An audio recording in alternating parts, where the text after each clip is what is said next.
Happy Monday, everyone, and welcome to Testa and Neal. Keep it real right here on WWSU 106.9 FM or our YouTube channel, WWSU 1069. However, you're tuning in, we appreciate it. I'm Shea Neal, alongside with me, Parker Testa. Happy Monday to all of you. Hope you had a great weekend. Parker, how are you? How was your weekend, man?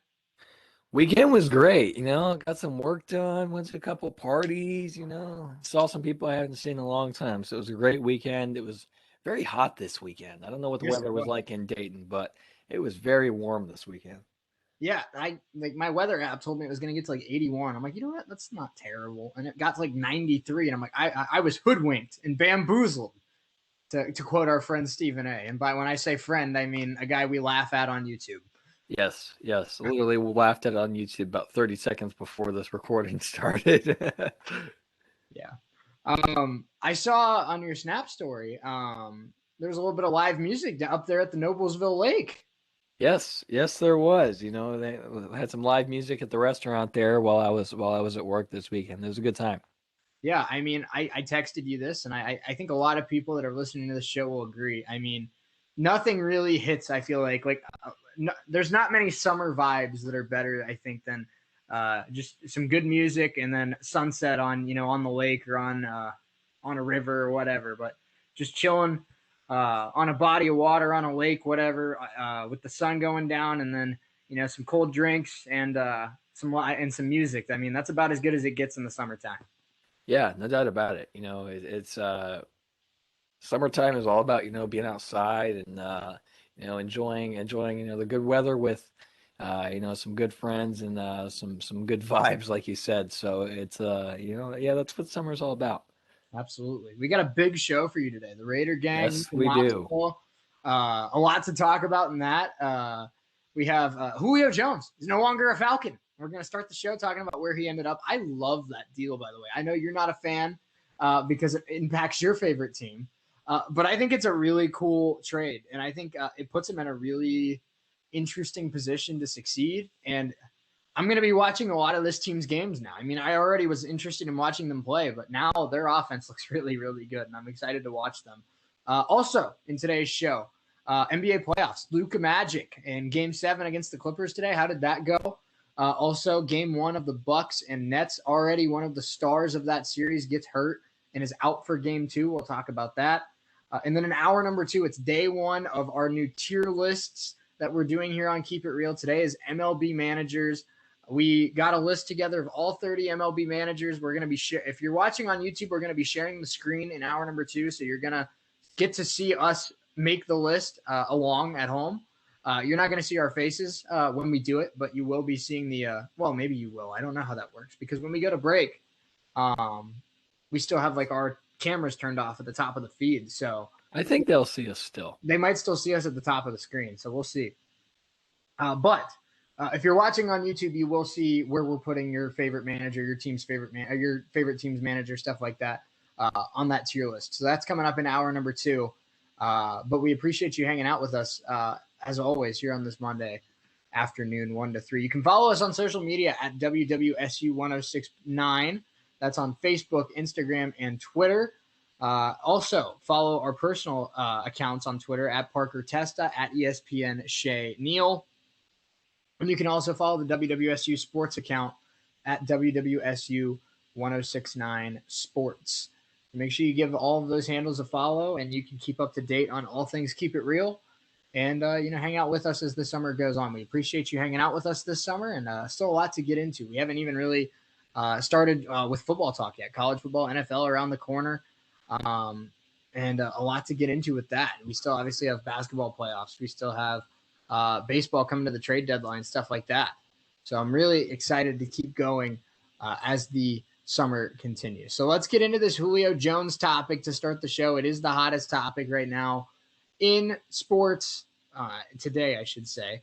Julio Jones traded from the Atlanta Falcons to the Tennessee Titans after a decade with Atlanta. He is on his way to Nashville in exchange for a second and fourth round pick in a second round pick in 2022 and a fourth round pick in 2023. Julio Jones is headed to Tennessee. The two teams confirmed the deal. It'll be official in the coming days following Julio's physical Tennessee avoided having to part ways with a first-round pick to acquire the 7-time Pro Bowler, but is on the hook for his entire salary of $15 million. So, okay. Sorry about that. Parker's computer died. He will be back momentarily. Okay, he's back now. I think. You back? Did we catch him off guard? Well, he'll be back in a second. We'll be good. Julio Jones is now a Tennessee Titan. Like I said, the Titans will pay his entire salary of $15 million, but they only give up a second-round pick in 2022 and a fourth-round pick in 2023. For the talent that Julio brings to the table, I get that a second and fourth-round pick is, not parting ways with nothing, but I have trouble spinning this any way other than I think the Titans won this trade. Can you hear me?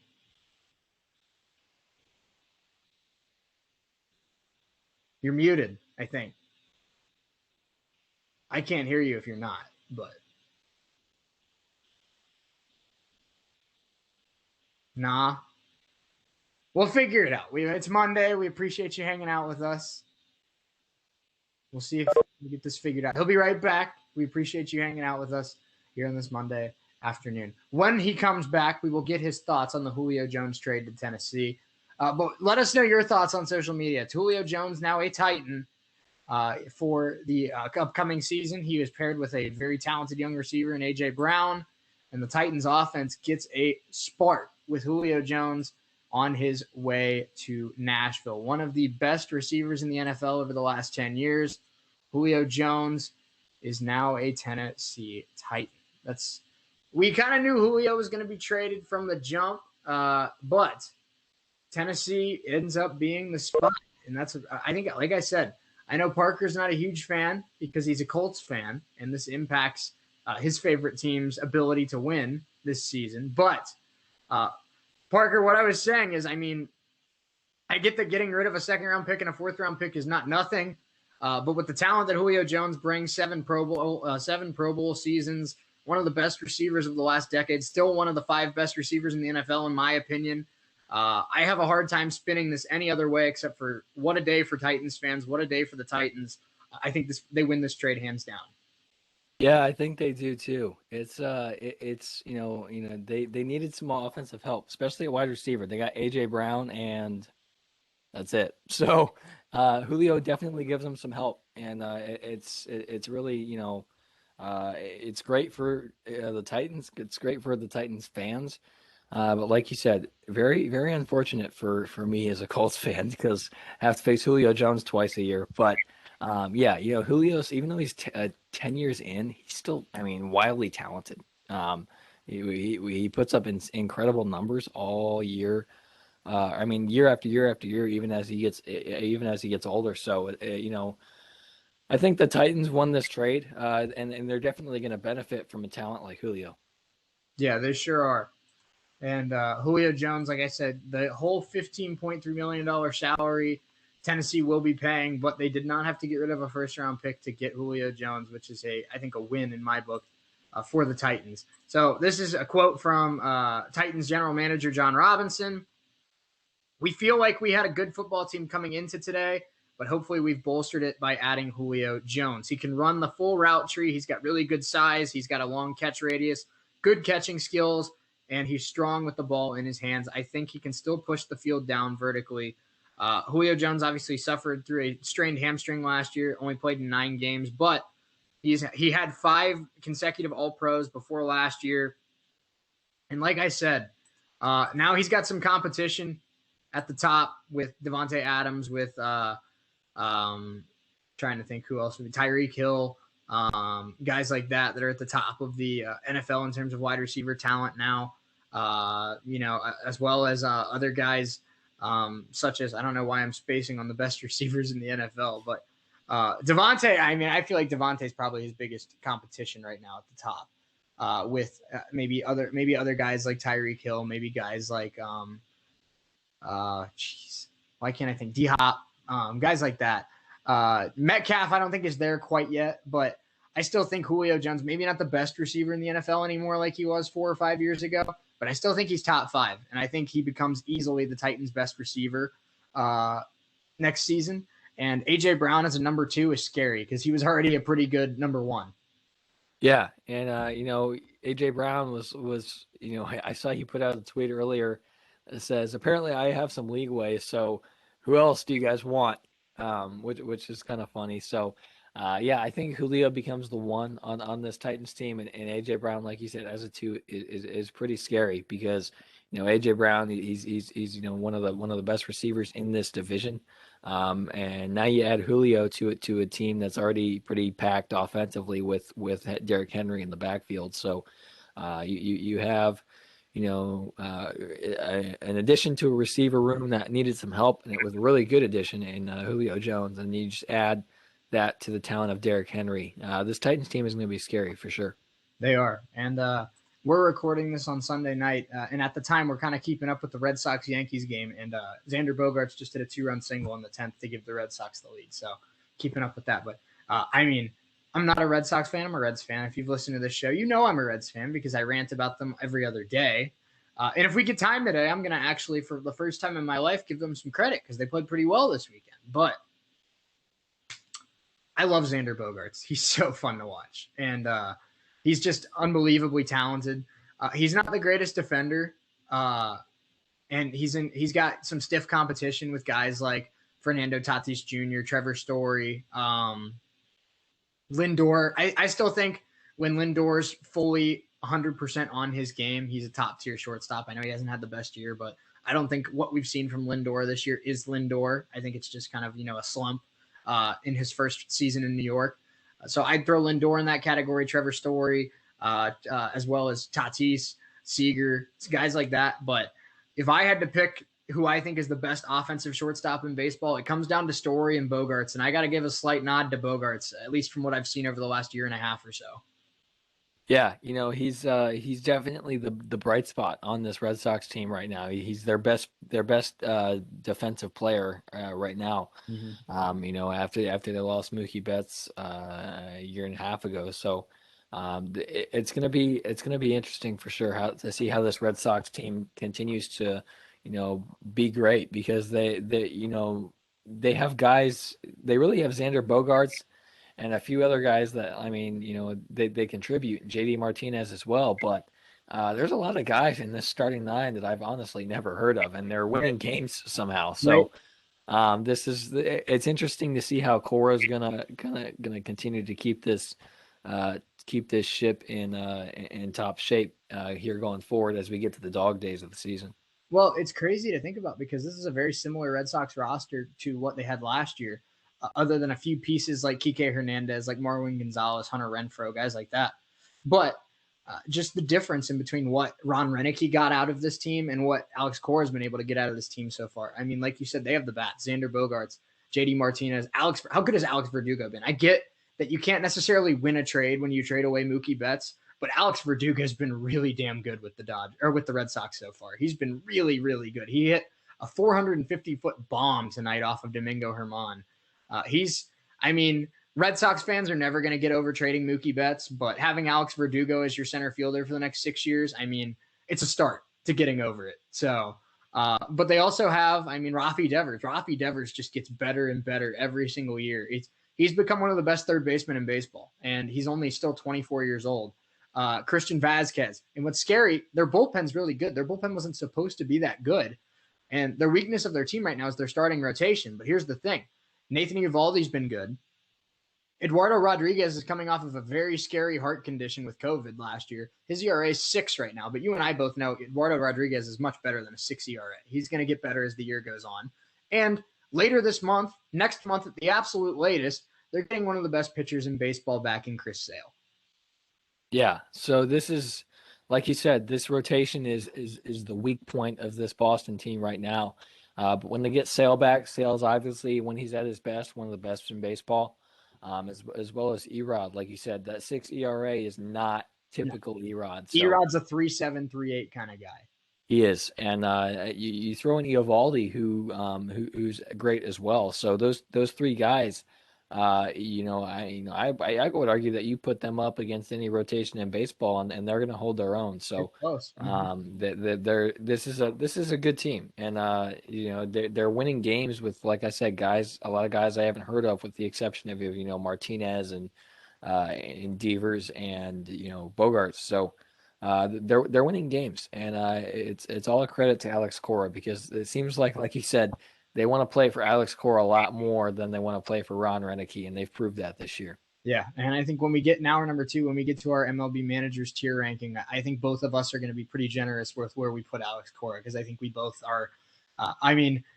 You obviously have a little bit of experience with Alex Cora in the past about not being a fan of his personality, but when it comes to his skills as a manager, I mean, there's not many better than him. Not at all. And I was very upset with Cora with the Astros thing, but you can't argue with winning. You really can't. So, and he's done a heck of a job in Boston, and I think if I had, I'm an NL fan, but I think my AL team would be the Boston Red Sox. I'm a sucker for the Boston Red Sox, because I love Big Pop. He was my favorite player growing up, but you can't argue with the success that Alex Cora's had in Boston. Yeah, two things really quick, and then we're going to move into the Knoxville Regional over the weekend and finishing up tonight.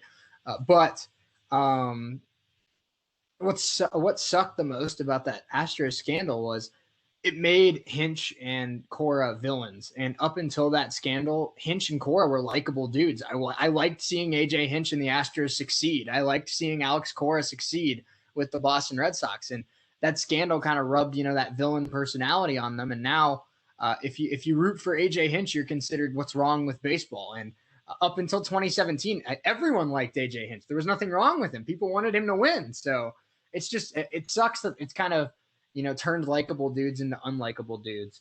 But like you said with Alex Cora, I think the Red Sox knew they were going to get some negative publicity when they brought back Alex Cora after all of this. But they took a chance on it because they knew he could bring them winning baseball, and they knew he could have them competing with the Yankees for the AL East. And I know we're not even 2.5 months into the season yet, but the way this Red Sox team is playing right now, it looks like they're going to be in the thick of the AL East race for the entirety of the year. And I think a lot of Red Sox fans and a majority of baseball fans will look past what happened in 2018 if Alex Cora keeps the Boston Red Sox competing for World Series, because baseball is better when the Red Sox are good.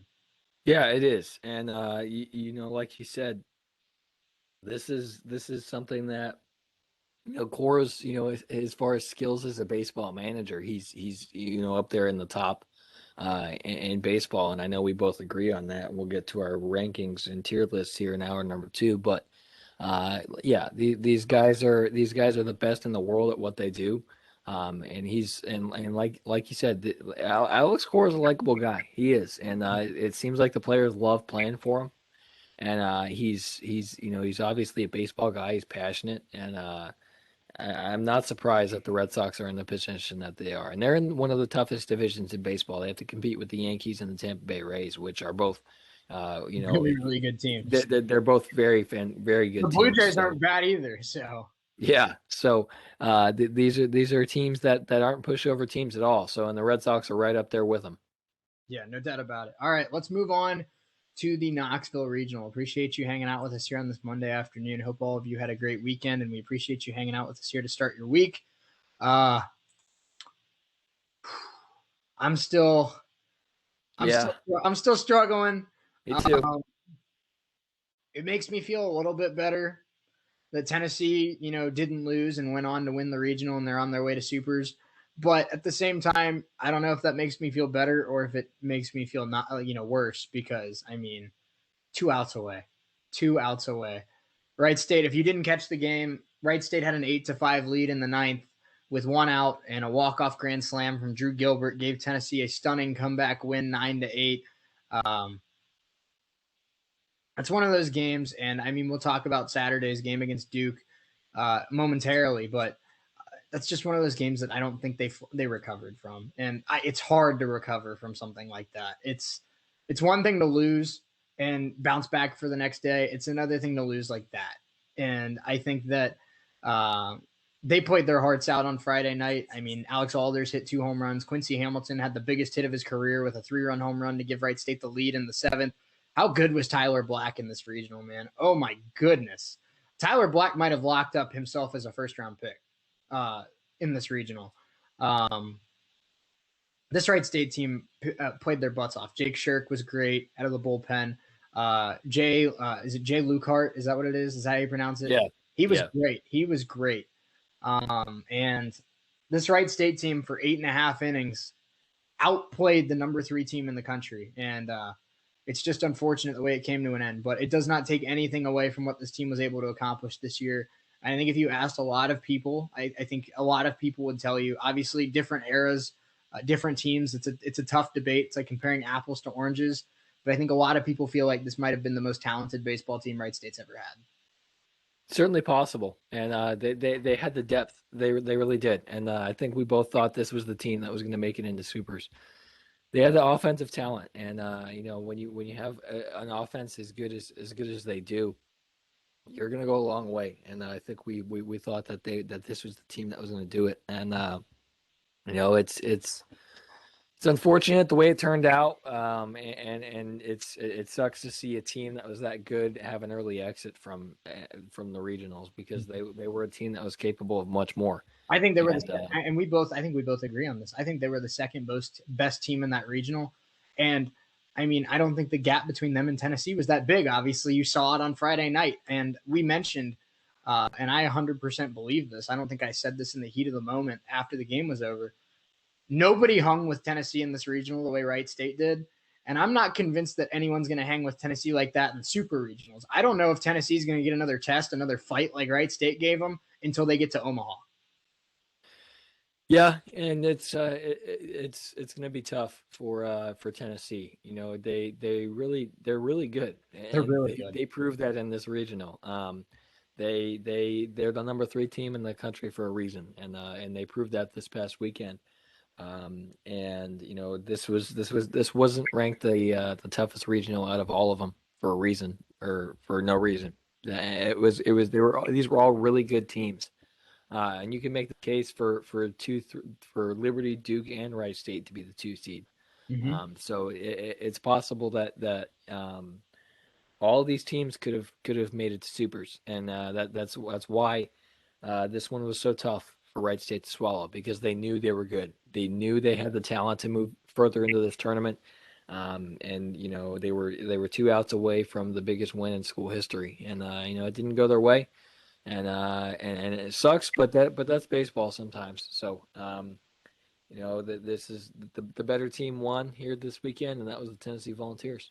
Yeah, and I mean, I think that it's easy to play the hypothetical game and say, well, if this happened, then this would happen. But I really think, and I don't think this is a huge stretch. I think if Wright State hangs on and beats Tennessee on Friday night, maybe they don't get out of the regional. Maybe they don't make it to supers, because Liberty played really, really well. And odds are they would have probably had to play Tennessee again. But I think Wright State would have been playing tonight in the regional final. I think they had the talent, and if they pulled off a win like that, they would have all the momentum in the world.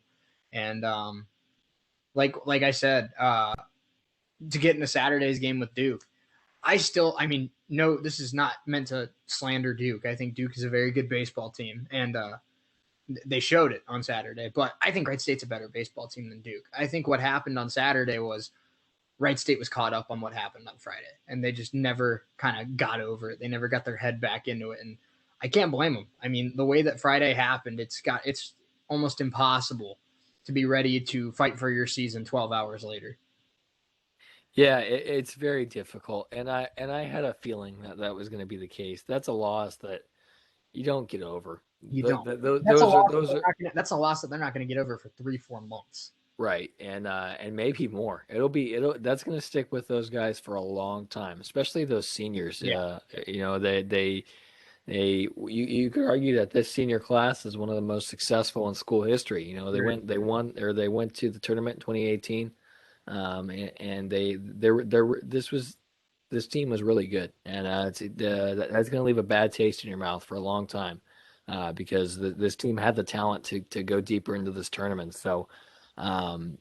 it's really unfortunate the way it turned out because this team was really good and they had the talent to go further into this tournament. And they know that they know that. So it's gonna sting for a while for sure.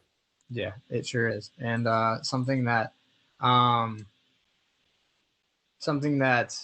I loved, and something that I mean, it's been eerily similar.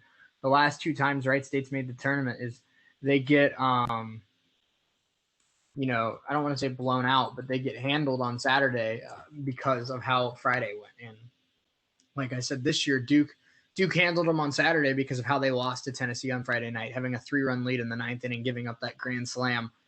That hurts. And going back to their last time they made the tournament in 2018, Baylor beat them pretty good on Saturday. Maybe Baylor was the better team. Maybe they weren't. We don't know.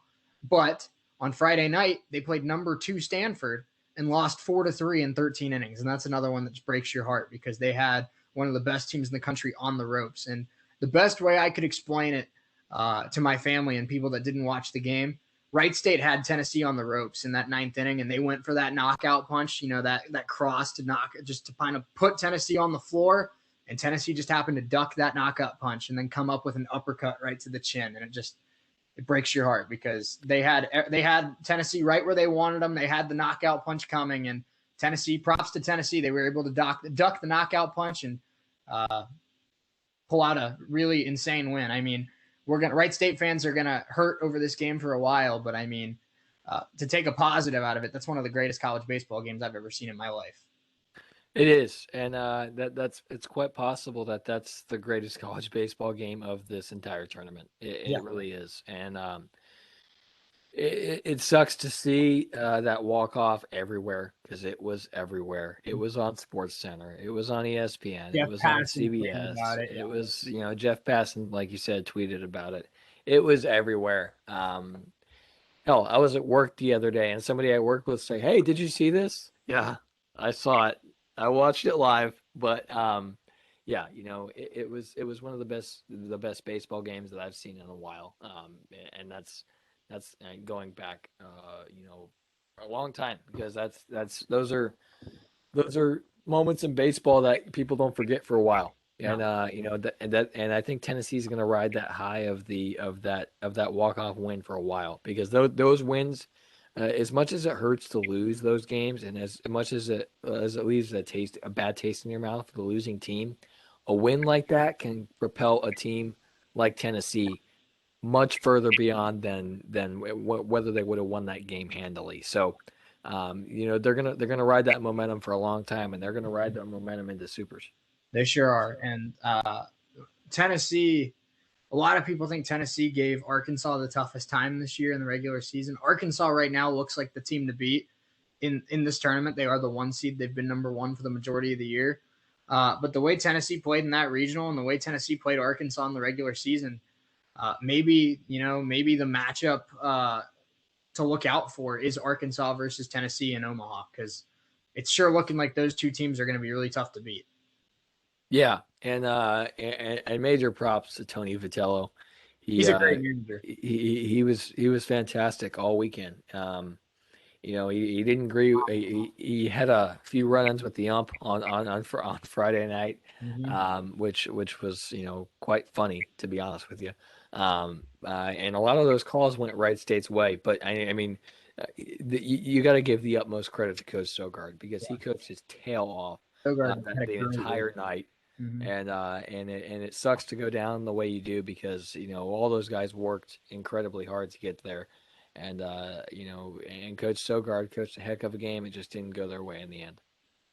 Sogard, and I mean I'm trying to be careful with how I say this because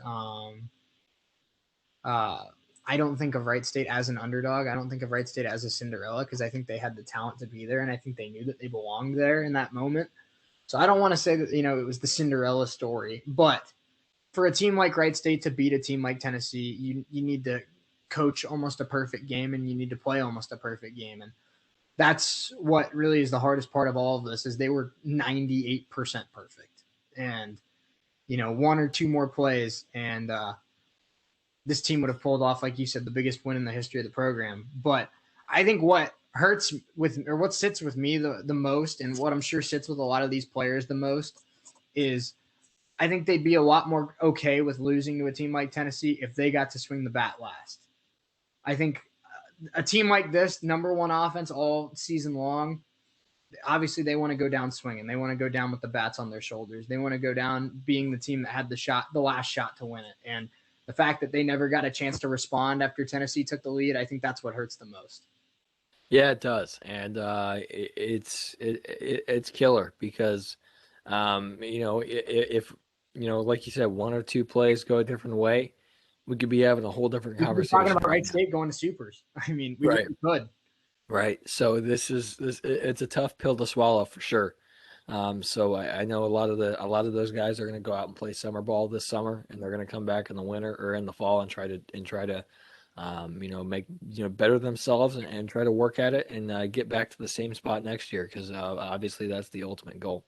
Yeah, it sure is. And I mean, all year long, and deservedly so. We talked about guys like Quincy Hamilton, Tyler Black. Tyler Black probably going to be a first round pick in the MLB draft. And correct me if I'm wrong, and I don't know if you know this off the top of your head. I think he's going to be the first Wright State. If he goes in the first round, I think he's going to be the first Wright State player to go in the first round since Brian Anderson, who went third overall back in like 1997 or something like that. But Sounds right. I don't think we've had a first round pick since then. Tyler Black definitely deserving of being a first round pick. Quincy Hamilton, guys like that, Jake Strand, deserving to be talked about throughout the course of the season. But some guys that just had unbelievable growth throughout the year. How much better how good was Damon Dews down the stretch? I mean, what a perfect leadoff hitter. You couldn't ask for a much better leadoff hitter than what Damon Dews delivered in the last month of the season. How about the freshmen, Sammy Sass, Alex Sayre? How good in right field was Alex Sayre in this regional? Oh my goodness. He was recruited as a pitcher. He looked like Torrey Hunter, Vladimir Guerrero out there in right. He looked really, really good all weekend long. Made a couple amazing catches. As well as guys like Connor Piatto. I mean, the growth of Connor Piatto from getting to Wright State to what he offered in leadership. I mean, he dramatically improved as a hitter.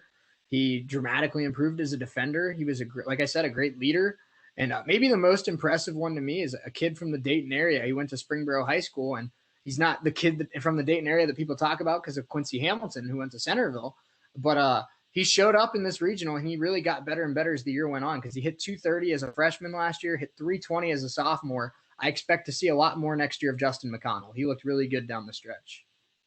Yeah, he did, and he played or he had some tremendous plays at third base.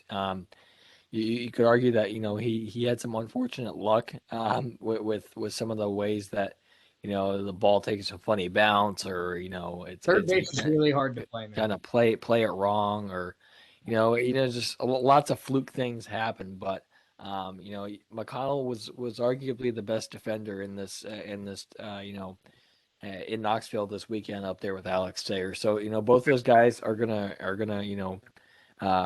be on the lookout for those guys because they're coming back, and they're going to come back with a vengeance. Mm-hmm. And so, I mean, yeah, next year's team is still going to be built very, very strong with guys like Sass and Sayre and Zane Harris and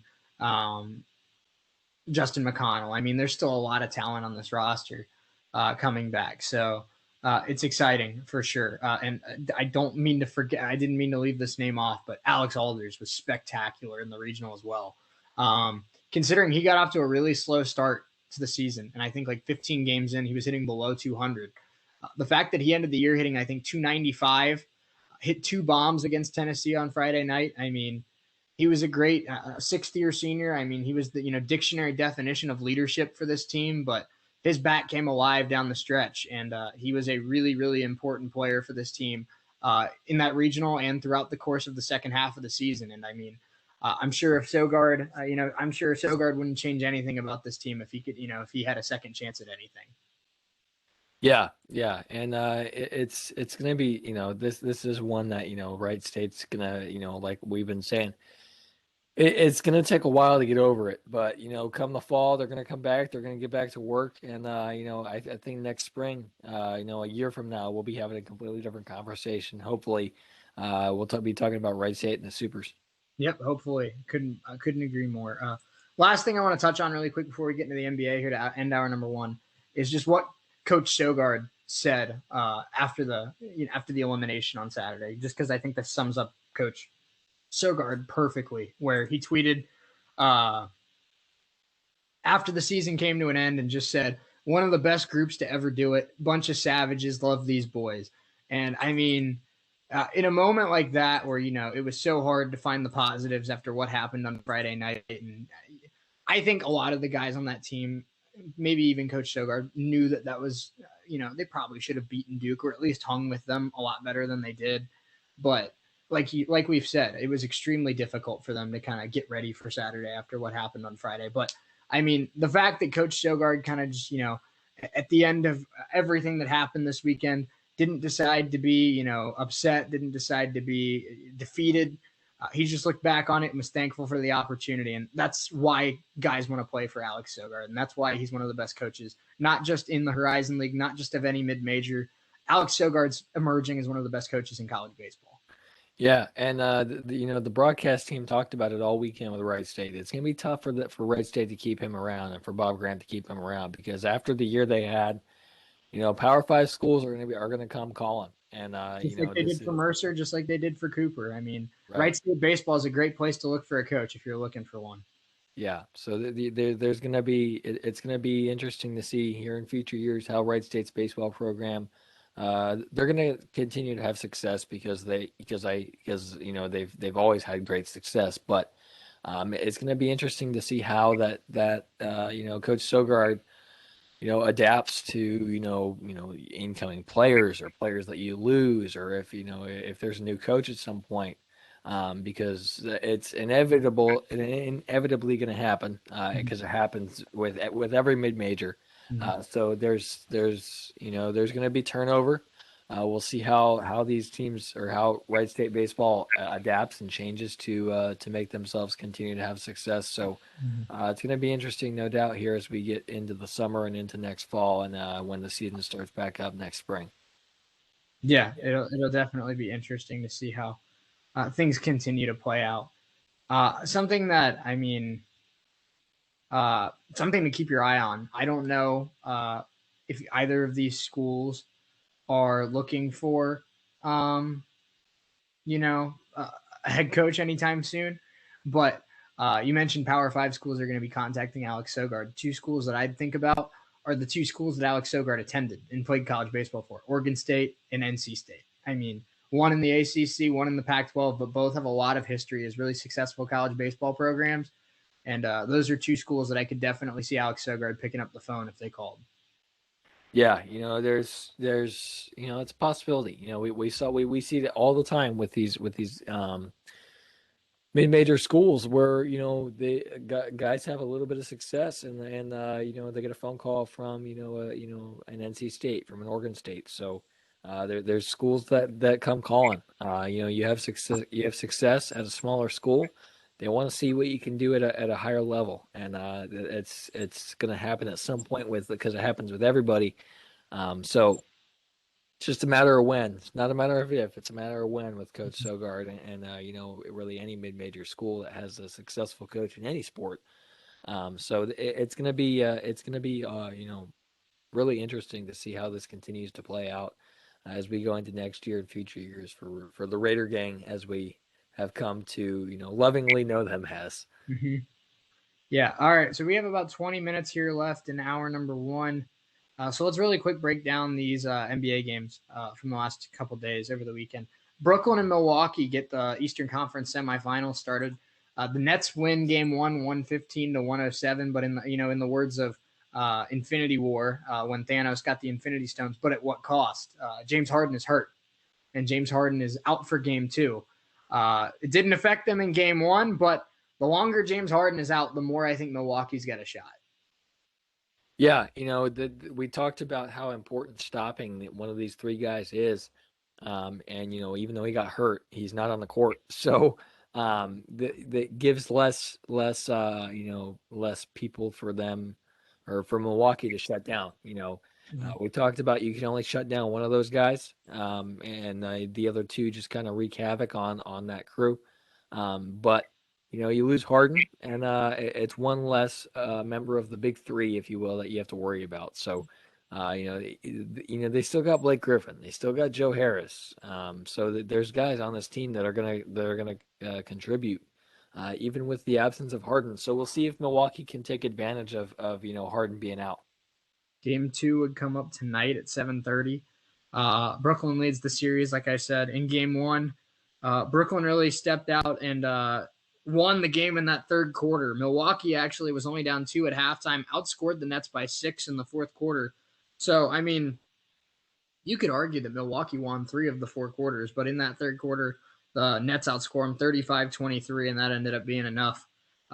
Kevin Durant obviously is spectacular at the sport of basketball, but you didn't need me to tell you that. He was spectacular in Game 1, and he helped pace the Nets with his 29 points, 25 for Kyrie Irving. Like you mentioned, Blake Griffin, 18 points, 14 rebounds for Blake Griffin. He stepped up big in Game 1. The Bucks were led by Giannis Antetokounmpo. He ended up with 34 points, 11 rebounds. Chris Middleton had 13 rebounds as well, but only 13 points, kind of struggled from the field. 19 for Brook Lopez, 17 for Drew Holiday, but Bryn Forbes and Chris Middleton both struggled, and those are two guys that really stepped up in that series against Miami, and they're going to need to step up if the Bucks want to beat the Brooklyn Nets. Yeah, we both thought that the Bucks were a force to be reckoned with after they swept the Miami Heat. And they gave Brooklyn a heck of a fight in Game 1, and it's going to be a close series. I think if Game 1 is any indication of how this series is going to go, it's going to be a fun one. So, we'll see if Giannis can do what Giannis does and just dominate people, as well as we'll see how the rest of this Milwaukee team get involved. Guys like Brook Lopez, Drew Holiday, Chris Middleton, and PJ Tucker need to have great games like they did last night. PJ Tucker, didn't have the best of games last night, but it was going to be, guys like that need to step up. And if this Brooklyn team, you got to be tough to beat this Brooklyn team, and I think Milwaukee has a chance to do it. But they need to have they need to have guys like that, more than just Giannis, step up and try to shut down a very strong Brooklyn team that's proven that they're a force to be reckoned with in the Eastern Conference. Let's move on to Game 1 of the Atlanta Hawks and the Philadelphia 76ers. Hawks win it 128-124. Hawks actually had a 26-point lead earlier in the game. Philly almost had an unbelievable comeback down the stretch, but Hawks do steal a game in Philadelphia. Trae Young, 35 points, 10 assists. Bogdan Bogdanovic had 21, 15 for Kevin Huerter, 21 for John Collins. Hawks stepped up when they needed to. Ended up knocking down 20. Let me pull up that stat. I couldn't find it there. They knocked down 23. Shot 43% from three. And that's going to win you a lot of basketball games. We mentioned before that series against the Knicks, this Hawks team knows how to shoot the basketball. They're one of the best in the league at doing it. And they stepped up and delivered in that in Game 1. For Joel Embiid came back for the Sixers. He ended up with 39 points, 9 rebounds. He was spectacular.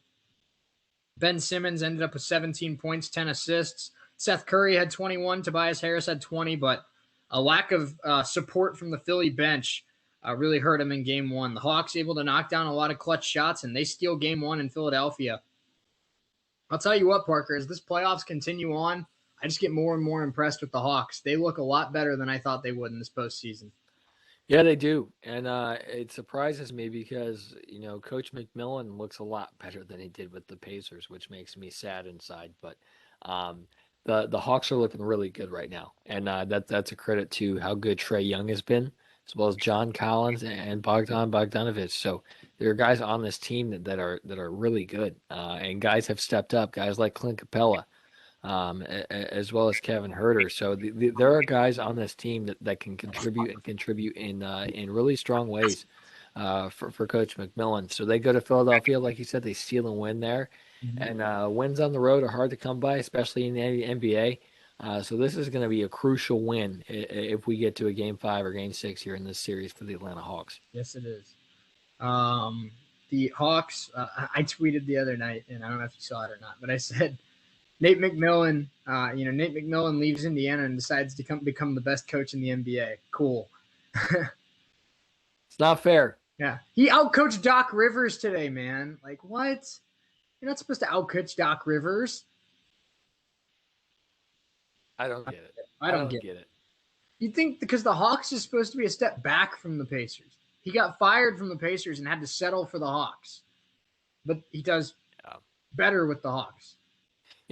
So this makes me think it wasn't the coach. It's the front office or the upper management. But that's a different conversation. I digress. Back to the this series. It's going to be fun. The 76ers, they fought right to the end, but they outscored the Hawks in that fourth quarter 41-29, but in the end, the Hawks were just too much to overcome for the 76ers. Simmons had 17, Seth Curry had 21, and Embiid had 39, as well as Tobias Harris had 20. So, this team has fight. They're not they're the best team in the Eastern Conference for a reason. Yeah. We thought that they had a pretty easy line to the Eastern Conference Finals. Mm-hmm. But it's not going to be easy, and these playoffs have proven that it's not easy. So give credit to Doc Rivers, but you got to give more credit to Coach McMillan and the Atlanta Hawks, because they go to Philadelphia and they steal a really big win in Game 1. They sure do. I still love this Philadelphia team's depth. I mean, you have Danny Green, Tobias Harris, Joel Embiid, Seth Curry, and Ben Simmons in your starting lineup, but then you also bring a really solid rotation off the bench with Matisse Thybulle, Tyrese Maxey, George Hill, Dwight Howard, Furkan Korkmaz, Shake Milton. It's a good team. But something that I think I underestimated about the Hawks, but I've learned that they have really good depth too. I mean, you look at the Hawks depth. They start Solomon Hill, John Collins, Clint Capella, Bogdan Bogdanovic, and Trae Young. But off the bench, Kevin Huerter, Tony Snell, Lou Williams, Danilo Gallinari, I forget his first name, but Okongwu from the rookie from USC, the 7-foot center rookie from USC. He gets minutes. DeAndre Hunter, Bruno Fernando. This Hawks bench is better than I gave them credit for. And right now they're competing with the Philadelphia bench. And as long as they can continue to do that, this team's got a chance to go to the Eastern Conference Finals. We've talked about bench play for it seems like these entire playoffs and how important it is. We're learning how important it is. Yeah, no kidding. This is really it's an important factor in what decides these games, because your starting five can't do it alone unless you're like the Bulls of the '90s or the 2017 Warriors or this year's Nets, and even this year's Nets have had their issues with their starting five, and their bench has had to kind of bail them out a little bit. So bench play has been really important in this year's playoffs, especially because it's what keeps guys in games. There's guys on this Hawks team like Lou Williams, like that rookie you talked about, Gallinari, Tony Snell, Solomon Hill, guys that need to contribute in order for these teams to win. And this bench outscored a 76ers bench who a lot of people who I think is really good. The 76ers bench is very talented, but I mean, 4 out of those 5 guys on that bench could start for like half the teams in the league.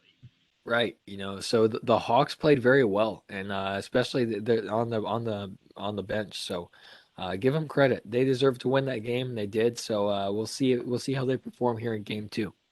Yeah, we will. Let's move on to Game 7.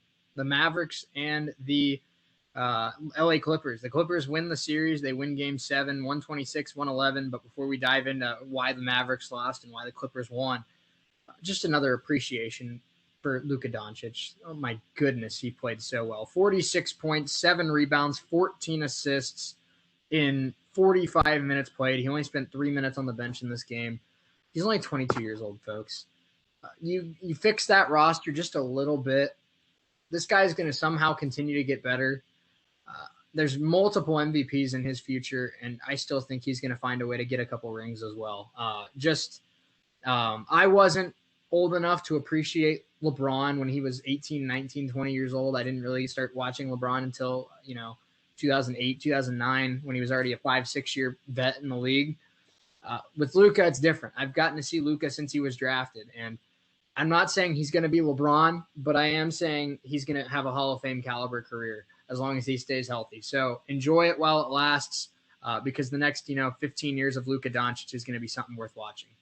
It's not fair. It's really not. If we were as athletically gifted as Luka Doncic, we would not be doing this show right He's now. 6 months older than me. If I had half the talent that Luka Doncic had, I'd be on like Fox Sports Chicago right now. Right. So this is it's unbelievable stuff what he's doing, like you said. And this as good as he has played, the Mavericks did deserve to lose this series, and it completely.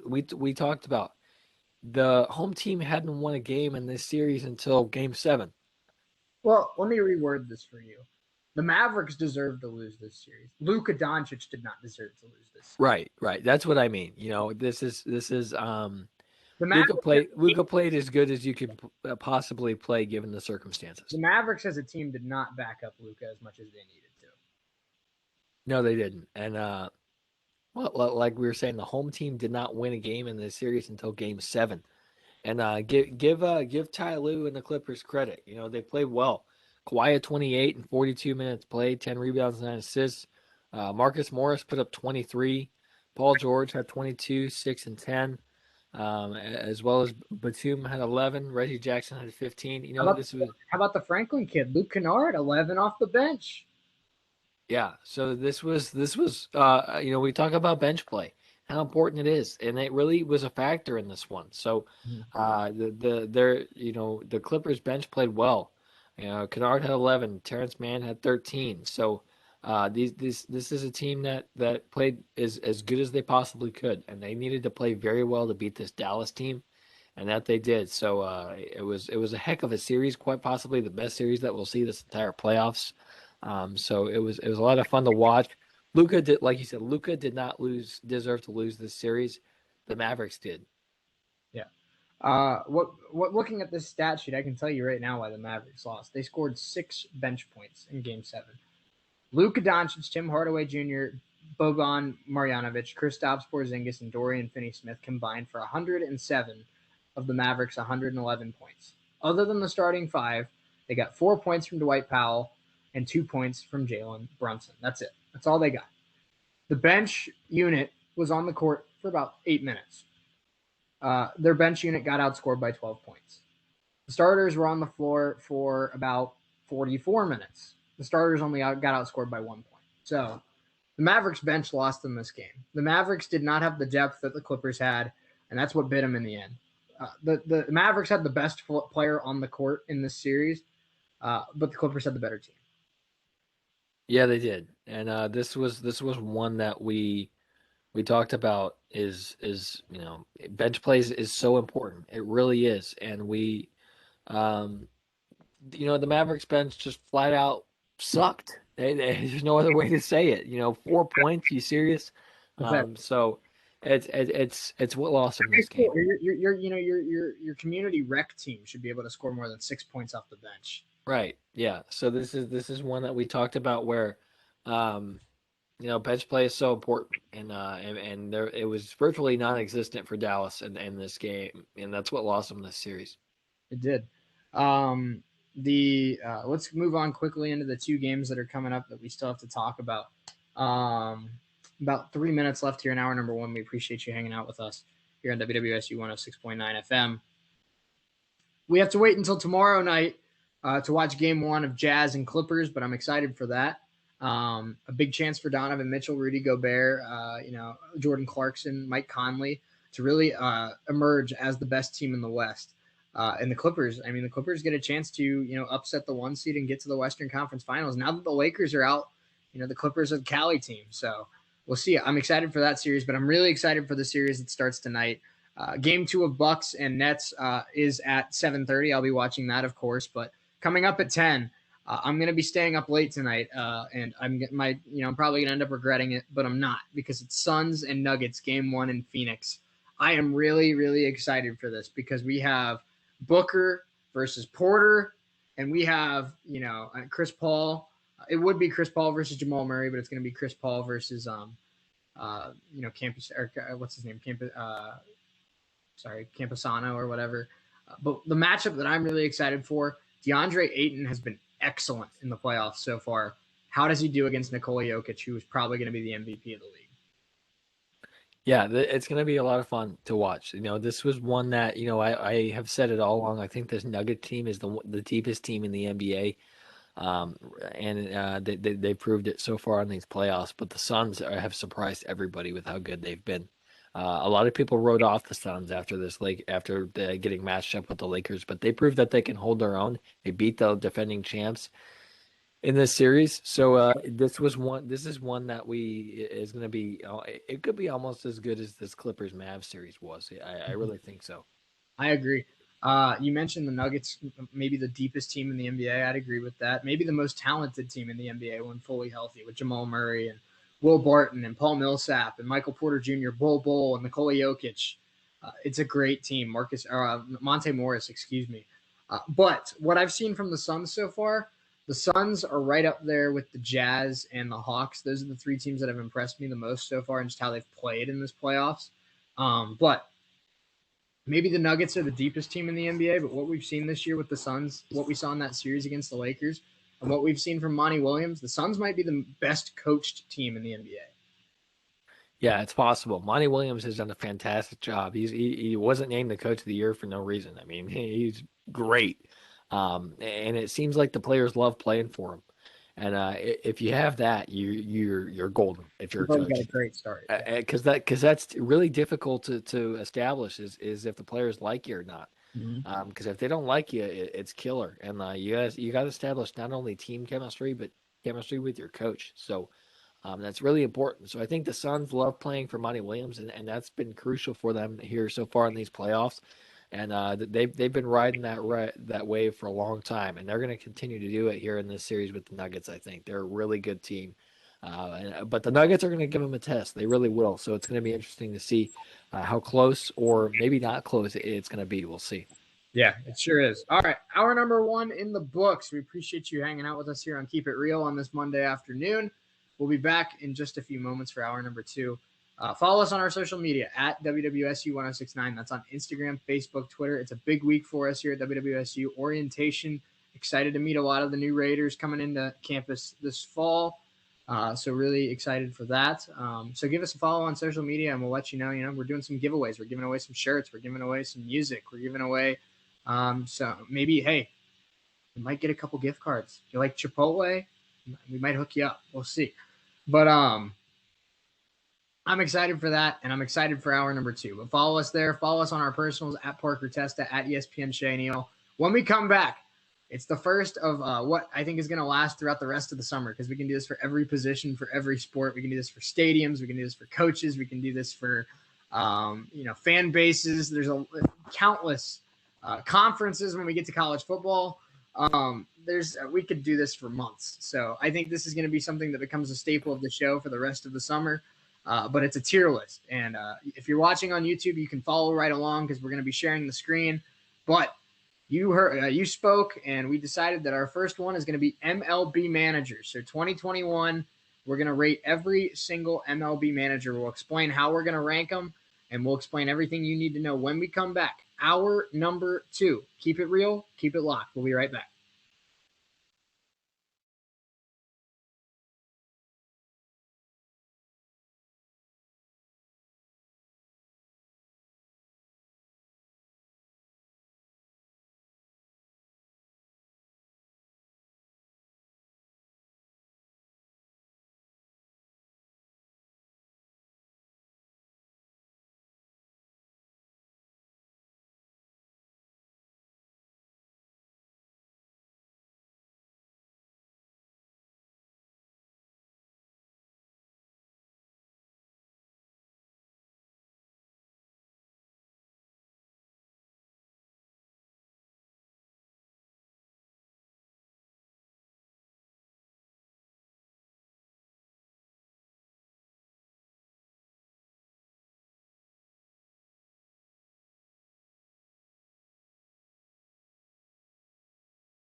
Hour number 2. I'll keep it real with Testa and Neal. I'm Shea Neal, alongside with me, Parker Testa. Appreciate you hanging out with us here on this Monday afternoon. How are all of you? Hope you had a great weekend. I did.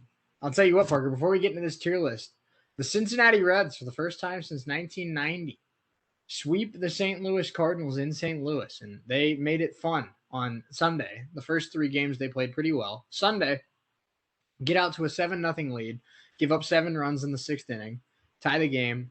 If you follow me on Twitter, you know I was very, very heated in that 6th inning. I think I tweeted like 4 different times in that inning that I wanted David Bell's seat thrown off the plane. Stuff like that. And then Jesse Winker, being the god that he is, hits his 3rd home run of the game, gives the Reds the lead in the 9th. And then in the bottom of the 9th, Arenado singles, Tyler O'Neill doubles. Goldschmidt singles, or Arenado doubles. So runners on 2nd and 3rd, nobody out. Reds are up 8-7. Lucas Sims gets a pop out and then back-to-back strikeouts to win it. That was the most stressful and emotional game I think I've watched from the Reds since their push for the playoffs last September, when they had to win every single game, and I was pacing back and forth in my room for 8 innings a night. But 4 in a row against the Cardinals, there's not much that beats that because the Cardinals are a trash organization and I can't stand them. But Reds earn the day off tomorrow. They take on the Brewers at home on Tuesday. Hey, they're 1 game under 500 now. They're back within 4 games of first, and they're getting Votto back on Tuesday, and they're getting Moustakas back next week. So the Reds are getting healthy. They're climbing up the standings, and I'm not saying that they're going to be the best team in the league, but they've still got a shot to make the playoffs, and they've still got a shot to trade for Trevor Story. Playoffs, sure. Story ain't happening. Well, they're not making the playoffs without a shortstop, so. And it's not going to be Story. I hate to break it to you. Right now, we're using Mike Freeman at shortstop. Do you know who Mike Freeman is? No. That 33-year-old utility player from the Indians the last couple of years. Oh, okay. That's right. Yeah. He's our shortstop right now. Oh, boy. The good news is Jonathan India, the last 20 games, is hitting .323 with a .430 on-base percentage, and he now has his OPS up over 800 for the season. So he's had a really good rookie year. And he's now hitting leadoff. He's now hitting leadoff for the Reds because the Reds can't find a leadoff hitter because we tried Suarez at leadoff. Suarez can't hit. We've tried Votto at leadoff. Votto's not fast enough to be a base runner to lead off a game. We've tried Naquin at leadoff, but Naquin drives in a lot of runs. And we've tried Winker at leadoff, but obviously Winker's the MVP, and you don't want the MVP to hit leadoff. So we're trying India shortstop or at leadoff the last 3 games, and he's gotten on base like 6 or 7 times. So that might be something that we continue moving forward. But David Bell made a couple stupid mistakes today, but Jesse Winker bailed him out, and the Reds win 4 in a row. They've won 6 of their last 7. And if they can beat the Brewers at home this week with full capacity for the first time in 2 years, they'll be looking pretty good because they'll probably pass the Cardinals in the standings, and they might even pass the Brewers as well if they keep this hot streak going. So if they play their cards right, they could be in 2nd place by the end of the week. Yeah, it's possible. I'm not a Reds fan, but I hear all of your Reds slander and complaining and jargon or whatever you want to call it. So tomfoolery. Yeah, pretty much. So it's going to be David Bell. We'll talk about David Bell here in a minute, but it's going to be interesting to see how he continues to what he continues to do as we go further into the year because the Reds have the talent to be pretty good, but like you said, it just seems like they just decide not to be sometimes.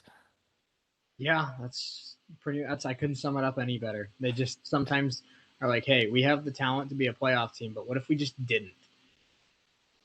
So that's basically the Reds in a nutshell. But I'm excited for this. Let's get into this because I want to make sure we have enough time to do it.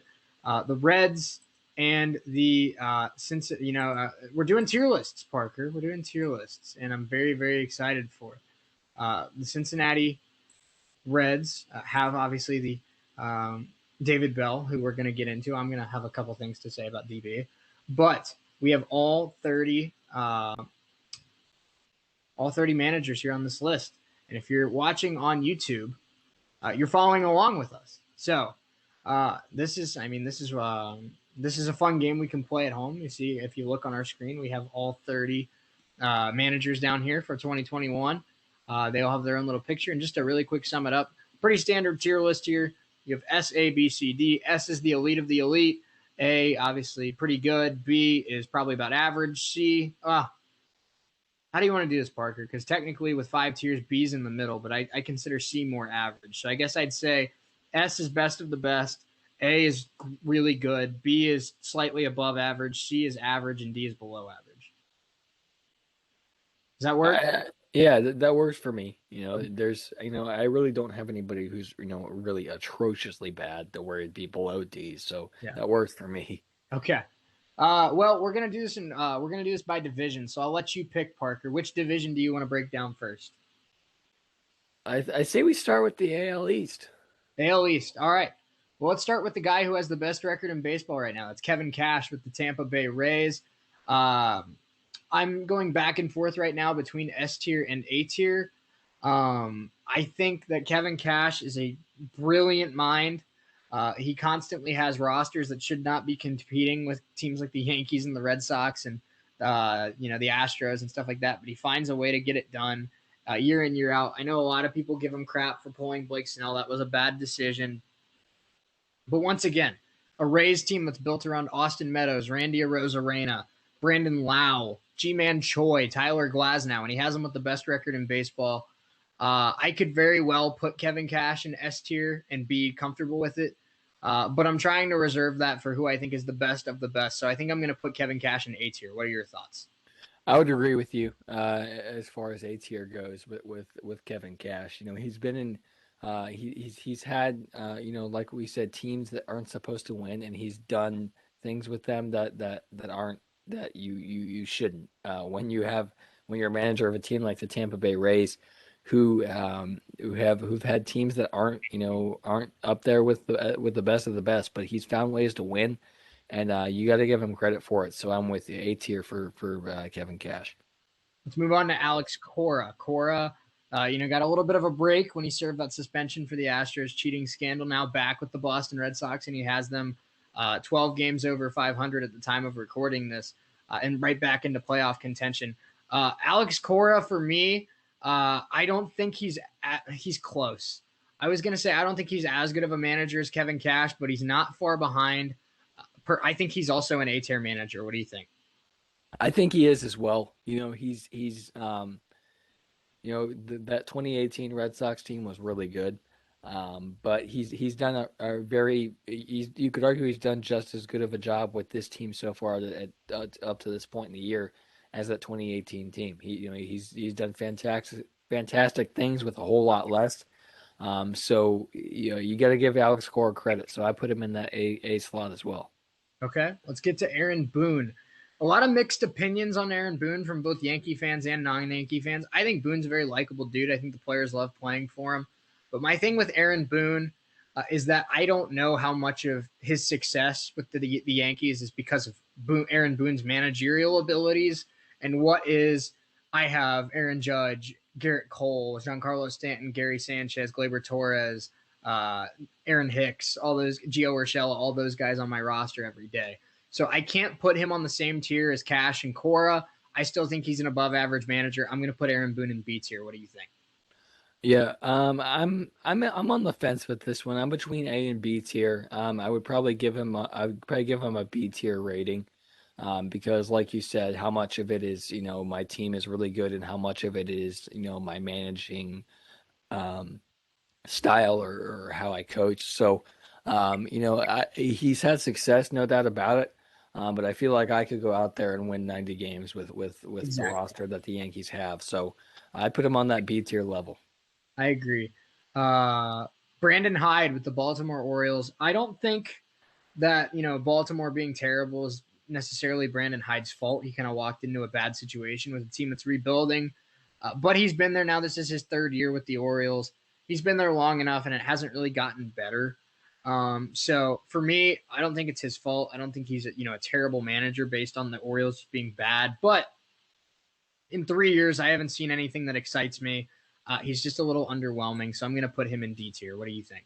I agree. The first 2 years you can make the argument that he inherited a bad team and he hasn't had a whole lot to work with. But this is year three, Mm-hmm. and we haven't seen a whole lot of improvement, if any at all, from the Baltimore Orioles. So, and like you said, it's not particularly Brandon Hyde's fault, but I think he's a likable guy, and I think his heart's in the right place, and he's set in. He's got the ship steering in the right direction, but they just haven't had a whole lot of success. Mm-hmm. Our final manager of the AL East is Charlie Montoya with the Toronto Blue Jays.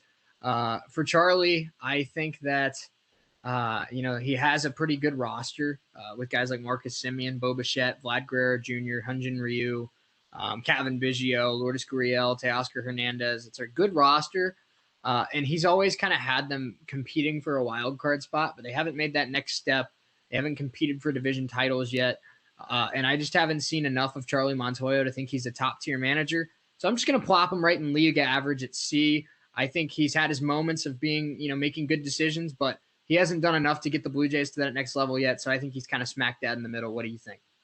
Yeah, I think you're right on the money here. He hasn't had great teams since he took over, but this one's a good team, and they're not a pushover team by any means.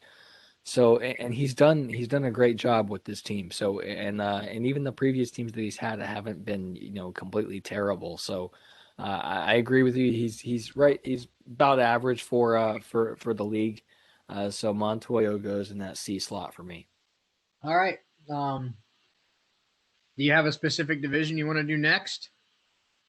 I think we just try to finish out the AL. You want to do the Central? All right. Sounds good to me. Let's start with the team that's in first, and that's the Chicago White Sox. Old Tony La Russa, Grandpa Tony, if you will. I had a tough decision on this one because if I'm going based off of his managerial career, he's S tier. He's a Hall of Famer. If I'm going off of where he has the White Sox right now, he's A tier because they're a top tier team in the American League and they're in first place and they look great. But just some of the stuff that he said and some of the opinions that he holds just aren't what works in modern baseball. So even though I think he's an S tier manager for his career, right now in 2021, I'm going to put Tony La Russa in B tier. What do you think? Yeah, this is an interesting topic with me because I love old school baseball, and Tony La Russa has I share some of the same opinions that he has, but it's not today's game, and you really have to adjust to today's game, and Tony hasn't done that. So like you said, career S. S tier manager, Hall Mhm. of Famer. All the accolades. He's done everything you can. He's the golden child for what you want in a manager for a career. He's had one of the best managerial careers to ever do it. But as far as the White Sox are great right now, and he has the White Sox in a great position. And I think if he continues to lead the White Sox to if they go on a playoff run, if they win a division series, if they make the LCS, Mhm. it's possible that you bump him up to an A tier manager. But right now, uh, I give him a B tier, like you said, strictly because he has the White Sox in a great place. He's a Hall of Famer, but he hasn't adjusted to modern baseball. Yeah, it's tough for sure. For next in the AL Central, I'm trying to think of every team that's in the Central. I'm sorry, it's White Sox, Cleveland, Kansas City. Cleveland, Tigers, Kansas City, and the Twins. Okay, Yeah. so let's do Terry Francona. The Indians are in second. For me, I think you're going to agree with me on this. Terry Francona is my first S tier manager. Um, he always has Cleveland in contention. He always had Boston in contention. He's always a winner. And Cleveland doesn't have the greatest ownership group. Cleveland doesn't have the greatest, budget. Cleveland's always kind of working on cutting corners and finding cheap alternatives. They haven't had a good outfield in 8 years since Grady Sizemore was on the team. They always have good pitching, but their bats have lacked in the past, especially since they got rid of Lindor and Carlos Santana and guys like that. Michael Brantley was a huge loss. So Terry Francona's S tier for me because this Cleveland team should be average more than they are, and he always has them competing for playoff spots. I think he's a top tier manager in the sport. Yeah, he's one of the few, I think, on both of our lists, S tier managers. He's up there with La Russa as a Hall of Fame career. Yep. One of the best to ever do it. He won a few World Series with the Red Sox, and now he's become close with the Indians. Like you said, he's always had the Indians in contention. Players love playing for him, and it's hard not to love Tito. So he's an S tier manager for me as well. Yeah, Tito's the best. Let's get to AJ Hinch with the Detroit Tigers. This is a tough one for me because I wanted to put him in B because of his success that he had in Houston. And I know he's won in the past, but how much of that is really because of his managing and how much of that was, the sign stealing scandal? With the Tigers, I don't blame their record on him. Obviously, that Tigers team is not very good. So I don't want to put him in C, though, because I think he's a better manager than Montoyo. If there was a B- tier, that's where I'd put him. So I'm going to put him here at the end of B tier. I think he's going to be my last manager in B tier, just because I think he's better than Montoyo. But like I said, I'd really put him in that B- tier.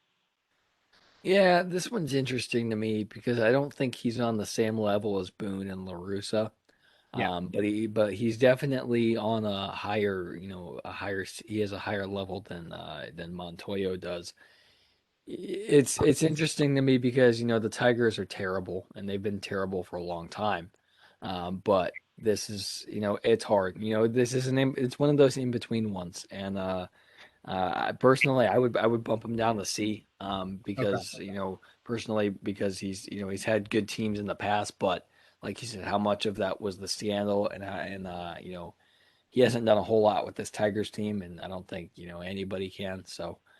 Personally, he's on that C level for me because I always base mine on what have you done for me lately kind of Mhm. basis.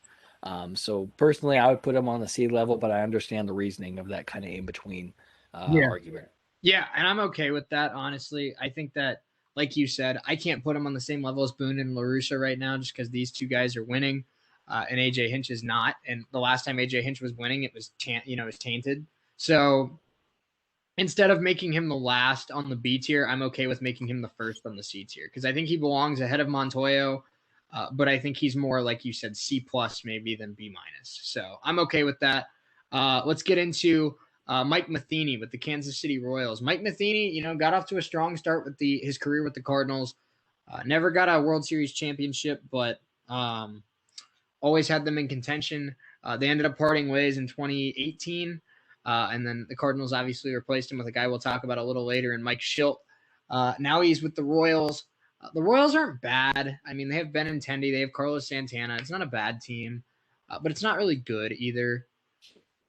I'm going back and forth between C and D for Mike Matheny because he has his moments where I think he's average, but I also don't think that he has the upside of Montoyo anymore, and I don't think that he has the winning past of AJ Hinch. So I'm going to put him in D plus tier. I think he's a little bit better than Brandon Hyde, but when all is said and done, I think at this moment in time, he's still below average.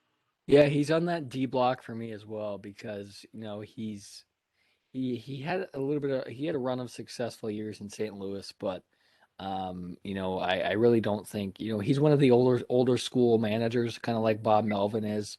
He's not as old school as La Russa, but he's more of a Bob Melvin kind of guy. I compare him to Bob Melvin, so yeah, he's on that D level for me also because he hasn't won a whole lot in his career. Granted, he's had some great teams in St. Louis, but he hasn't been able to get it. He hasn't been able to get over that hump. But like you said, the Royals aren't terrible, but they're not great either. So, yeah, Matheny is in that D tier for me as well. And the final manager from the AL Central, I saved him for last for a reason because I think he's very interesting, and that's Rocco Baldelli. Now, if we did this a year ago, Parker, I'd have Rocco Baldelli in A tier because the Twins were unbelievably good his first 2 years in Minnesota. They're not very good this year, obviously. They're very bad. Nothing's really gone right for them. Byron Buxton's been hurt. Guys like Miguel Sano, Mitch Garver, Max Kepler have regressed. Kenta Maeda's not the same guy. Their pitching staff has just been ridiculed with injuries. But I'm willing to give Rocco the benefit of the doubt because 2 out of the 2.5 years he's been manager of the Twins, they've been really, really good. So I'm going to put him at the end of B tier here. I don't think he's Boone or LaRussa level, but I think he's ahead of these guys in C. So I have Rocco Baldelli barely clinging on to B tier. I'm going to give him the benefit of the doubt because of what I saw in 2019 and 2020.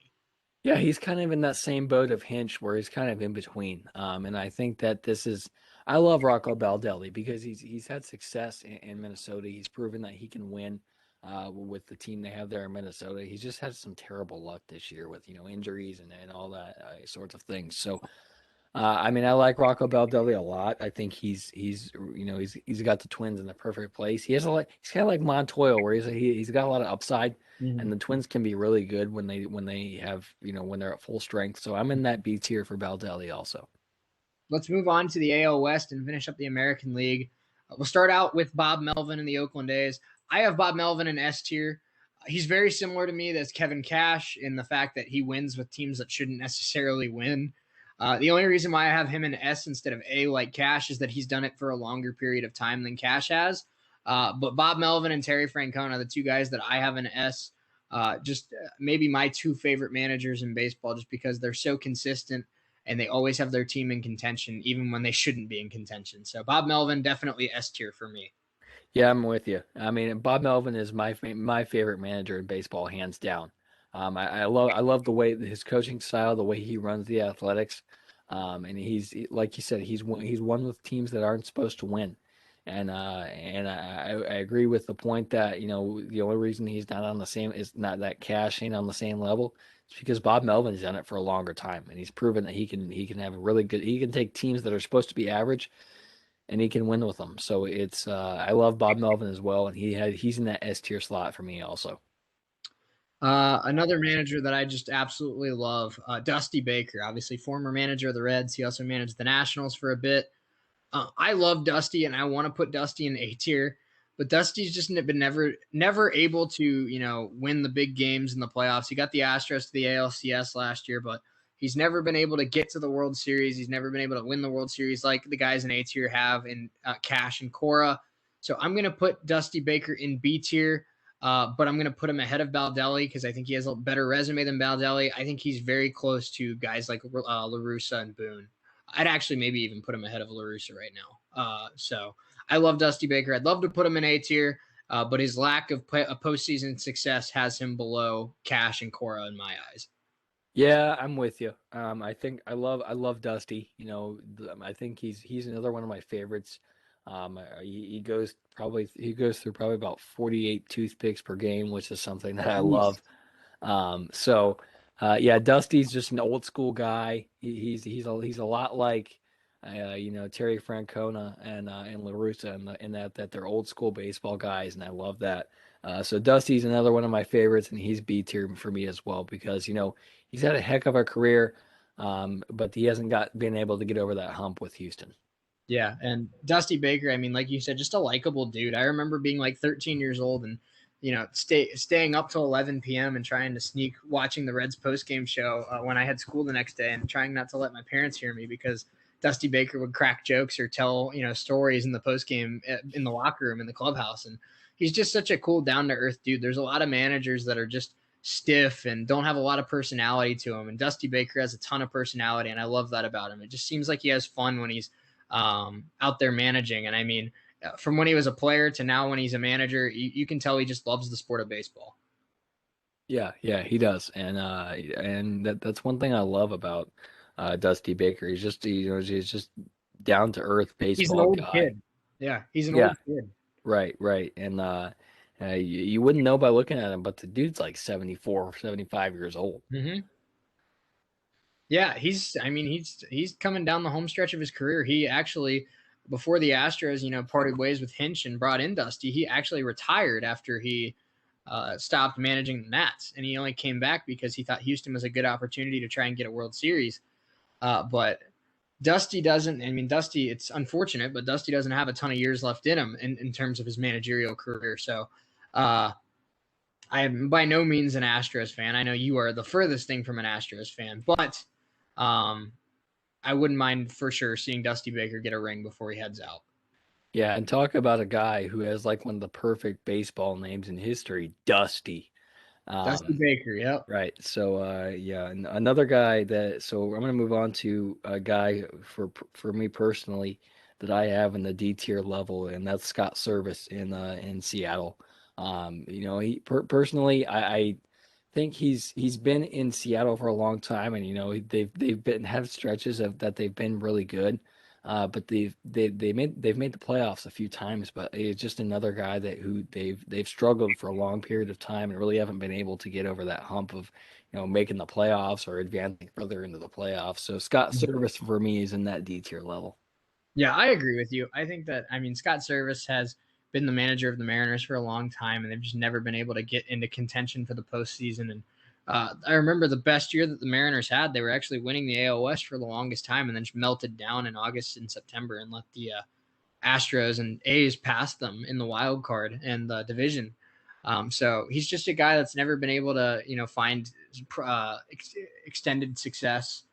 And I'm sure he's a likable dude, or else he wouldn't have been there as long as he has been.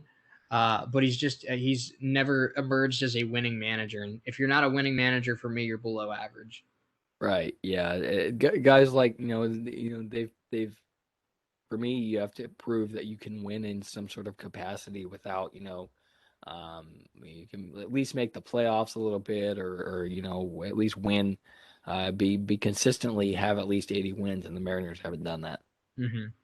All right, let's move on to Joe Madden. Now, if we were talking about Joe Madden from 5-6 years ago, I think he's an A tier, maybe even an argument for S tier. But the last 4 years of Joe Madden or so have not been the same. So he's another one kind of like Baldelli and Hinch that I'm kind of teetering between, B minus, C plus. Um, I'm gonna attach him to B just because I know what Joe Madden's capable of, and I don't think it's all his fault. I think the Angels front office has been kind of incompetent the last couple of years about getting a competitive team on the field. But it's not the same Joe Madden from 2015. And if it was Joe Madden from 2015, I'd have him right up there with Cora and Cash. But right now, he's in B minus tier in my eyes. Yeah, I'm with you. I would put him on B level because like you said, I know what he's capable of. And this just baffles me because I don't know how you have a team like the Angels with guys like Trout, with guys like Otani, with Anthony Rendon, and how are you near the basement of the AL West? It blows my mind. But Joe Madden has a heck of a coaching staff there in Anaheim with the Angels. So I put Madden on B tier as well. He's had a Hall of Fame career. He's a lot like Francona and Dusty Baker, where he's going to make the Hall of Fame, but just the last few years haven't been up to the Joe Madden that we know, and that we know can be really good. So hopefully, I'm a big Joe Madden fan. Hopefully, the Angels can get back to some sort of competence and start winning a little bit more for Joe Madden's sake. Final manager in the American League is Chris Woodward. Unfortunately, I couldn't find a pic of him in his Rangers hat, but he is the manager of the Texas Rangers. For me, I'm gonna put him in C. I don't hold, like I said with a lot of these managers, I don't hold the Rangers' performance on the field 100% against him because he came into a rebuilding team, and I don't think he's been there long enough to get the blame for it like guys like Hyde and Service are getting. But the Rangers got to turn it around soon. If the Rangers still look like a mess by early next season, I might have to put Chris Woodward in D. Yeah, I would agree with you. This is a guy who, he came from Dave Roberts' coaching staff. He's a guy that a lot of people, he's just another old school baseball guy that people like a lot. So, myself included in that. So, it's another guy kind of like Brandon Hyde, that where it's not entirely his fault that he's inherited a rough team, but there's gotta be a point where you say you gotta win at some point, and Woody hasn't done that yet, but I'm sure that time is coming for the Rangers. But if it's not, these guys are going to be gone. Yeah. Let's get to the National League East and start with Brian Snicker. Brian Snicker for me I'm going to put him in A tier. I know that he doesn't have the postseason success necessarily that the Cash and Cora have. Maybe he's A minus tier, but he's been able to consistently win the NL East in his time in Atlanta, and he always has the Braves as one of the top teams in the National League. I know they haven't been to a World Series since he's been the manager of the Braves, but he's competing with the Dodgers, so you have to have some sense of understanding for that. But I think Snicker's a top tier manager. Very similar to Melvin. I think he manages with his gut, but he doesn't shy away from new school tactics and new school statistics. I just think Brian Snicker does a hell of a job in Atlanta, and he's A tier for me. Yeah, for me, he's A tier also. I love Brian Snicker. He's just an old school guy that relies on his gut. Analytics play somewhat of a factor, but he's just an old school baseball guy who's done a heck of a job in Atlanta with the Braves. This Braves roster is really good, and I think that's a credit to Brian Snicker and the success that he's had with Atlanta. So he's on the A tier level for me as well. All right, let's move on to our second team in the National League East. That's the Mets. Luis Rojas. Luis Rojas kind of got thrown into being the manager of the Mets when the Carlos Beltran thing fell through. But I just haven't been impressed with him. The Mets have a really talented roster. They missed the playoffs last year. They've struggled to stay consistent this year. I know they have injuries, but they have Jacob deGrom. They have Taijuan Walker. They have Marcus Stroman. They have David Peterson, a top-tier prospect. They have Noah Syndergaard coming back. They have Dom Smith, Pete Alonso, Francisco Lindor, Jeff McNeil, just James McCann, Brandon Nimmo, Michael Conforto. It's a really talented team, and they've just been too inconsistent for me. So I know it's a very small sample size, not even really a full season yet, but the Mets are in a win-now mode, and I have not liked what I've seen from Luis Rojas. So I'm going to put him in D tier. Yeah, I don't like Luis Rojas very much either. The Mets are really good, and they have the chance to be really good. Um, Beltran was one of the guys that was kind of a victim in this Astros scandal. And Luis Rojas was just thrown into, just inheriting a Mets team that I don't think he was ready for. And Luis Rojas hasn't had the success that that the Mets should be having. So I'm going to put him in D tier also. All right, three more teams here in the National League East. We appreciate you hanging out with us here on Keep It Real. Happy Monday to all of you. Joe Girardi. Joe Girardi had a lot of success with the New York Yankees so far. He's still looking for his first postseason appearance with the Phillies, but he has had them in postseason contention since he took over. I think they're a better pitching staff this year than they were in years past, which has always held them back. And I still like Joe Girardi's decision making. I still like his ability to lead a locker room in a clubhouse. So I'm going to put him in B tier. He's not, the top three manager in baseball that had the Yankees in the ALCS, 4 or 5 years ago, but I still think he's a solid above average manager. And I think that a couple, minor moves here and there, I think the Phillies could find themselves back in the postseason. Yeah, I'm going to put Girardi in B tier as well because he had great success in New York, and the Phillies aren't completely horrible. They go on they're a team that's very streaky. So Girardi certainly has the talent in Philadelphia to be great.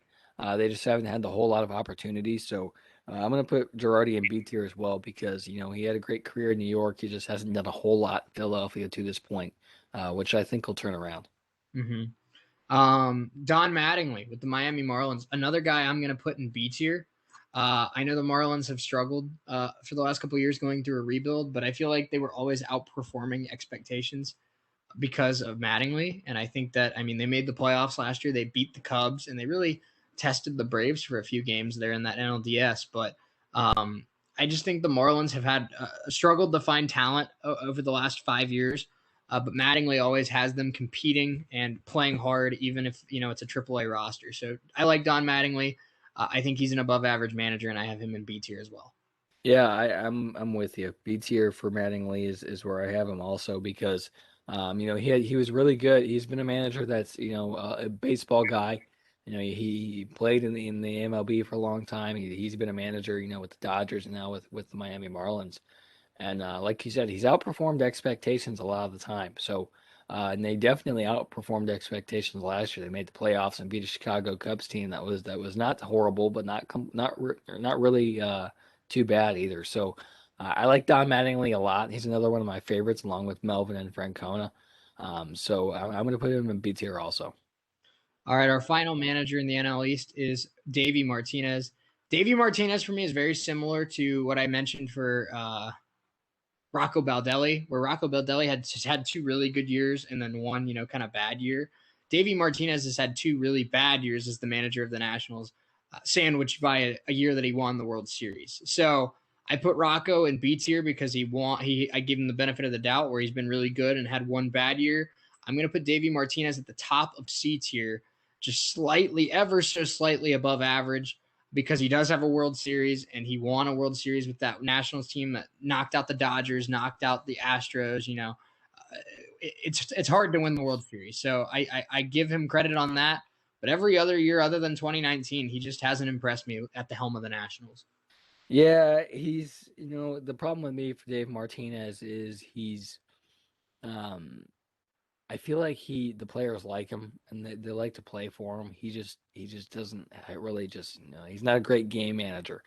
We'll talk about Dave Roberts here in a little bit, but he's very similar to Dave Roberts for me because he's not a great game manager. But the players like him, and I think that's why the team has success. But like you said, they struggled with they've struggled in 2 out of the 4 years that he's been the manager there, and I know they won the And they're World off to a bad Series. start this year too.